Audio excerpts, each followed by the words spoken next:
Hi மக்களே, welcome back to YouTube channel. Yes, Muthu in Malaysia. Last time வந்துட்டு நம்மளுடைய முத்து மீனா 2 பேருமே சேர்ந்து மலேசியா போயிட்டு வந்திருந்தாங்க. இந்த டைம் வந்துட்டு முத்து மட்டும் போயிருக்காரு போல. ஸோ லாஸ்ட் டைம் வந்துட்டு கலர்ஸ் ஆஃப் இந்தியா அப்படின்ற ஒரு ஃபங்க்ஷனில் கலந்துருந்தாங்க. இந்த டைமும் அதே ஃபங்க்ஷனில் மறுபடியும் நம்மளுடைய முத்து மட்டும் இன்வைட் பண்ணியிருக்காங்க. ஸோ மீனாவை இன்வைட் பண்ணியிருப்பாங்க நினைக்கிறேன். பட் அவங்க வந்துட்டு இந்த டைம் மலையாளம் ஷூட்டில் வந்து பிஸியாக இருப்பாங்க. ஸோ அங்கே ஸ்கெடியூல் கொடுக்க முடியல அப்படின்ற பட்சத்தில் இவங்க போயிருக்க மாட்டாங்கன்னு எனக்கு தோணுது. ஸோ அதே சார்பாக முத்து மட்டும் போயிருக்காரு, அங்கிருந்து அப்டேட்ஸ் கொடுத்திருந்தாரு. இதில் ஃபன்னான விஷயம் அப்படின்னா, அவர் வந்துட்டு அவர் கூட அந்த ஃப்ரெண்ட்ஸ் கூட எல்லாம் வந்து ஒரு வீடியோ ஒன்று போட்டிருந்தாரு, ஷேர் பண்ணியிருந்தாரு. என்ன அப்படின்னா, நம்முடைய ரோஹிணியோடைய மாமா, ரோஹிணியோட அப்பாலாம் வந்து மலேசியாவில் தானே இருக்காங்க.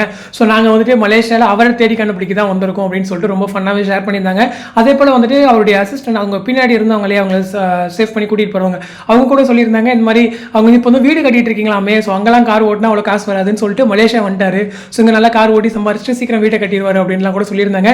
எனக்கு என்ன சந்தோஷம்னா, அவங்களுமே எபிசோட்ஸ் ரொம்பவே ரெகுலராக மிஸ் பண்ணாமல் பார்த்துட்டு இருக்காங்க பாருங்களேன். ஏன்னா அவங்க பெரிய பவுன்சர்ஸ், ஸோ அவங்களுமே கூட எபிசோட்ஸ் பார்த்து கரெக்டாக சொல்லிட்டு இருந்தாங்க. அது எனக்கு ஒரு பெரிய சந்தோஷம். அதே மாதிரி ஃபன்னாக அவர் வந்து மூவ் பண்ணியிருக்காரு. அதே போல் இவர் கூட யார் போயிருக்காருன்னா, நம்மளுடைய விஜய் விஷால் இருக்கார் இல்லையா, பாகியலட்சுமி முன்னாள் எழில். ஸோ அவர் வந்துட்டு ஜாயின் பண்ணியிருக்காரு போல இந்த டைமு. ஸோ இவங்க ரெண்டு பேர் தான் இப்போ கலர்ஸ் ஆஃப் இந்தியாவில் அந்த ஷோவில் வந்து பார்ட்டிசிபேட் பண்ணியிருக்காங்கன்னு நினைக்கிறேன். எனக்கு தெரிஞ்சு இவங்க 2 பேர் சைட்லேருந்து அப்டேட்ஸ் வந்துருந்துச்சு. ஸோ அதர் அப்டேட்ஸ் எதுவும் நான் பார்க்கல. ஸோ ரொம்பவே சந்தோஷம் இவங்க 2 பேர் போனதில்லை அப்படிங்கிறதா. ஸோ எழிலுக்குமே கூட வேறு ஏதோ பிக் ப்ராஜெக்ட் நினைக்கிறேன். ஸோ மூவி சைட்லேருந்து அப்டேட்ஸ் இன்னும் கிடைக்கல. ஸோ ஒரு பக்கம் பாகியலட்சுமியிலுமே அவரோட கேரக்டர் அக்செப்ட் பண்ணி ஓரளவுக்கு அவருமே நவீன்மே நல்லா பண்ணிட்டு இருக்காரு நினைக்கிறேன். ஸோ மூவ் ஆகிட்டு தான் இருக்குது. சீரியலுமே நல்லா இப்போ ஃபயராக போயிட்டு இருக்காங்க. ஸோ வெயிட் பண்ணி பார்ப்போம். ஸோ இந்த அப்டேட் பற்றி உங்களோட கமெண்ட் செக்ஷன் சொல்லுங்கள். அடுத்த ஒரு இன்ட்ரெஸ்ட் நெக்ஸ்ட் மீட் பண்ணுறேன். தேங்க்ஸ் ஃபார் வாட்சிங் அண்ட் பை.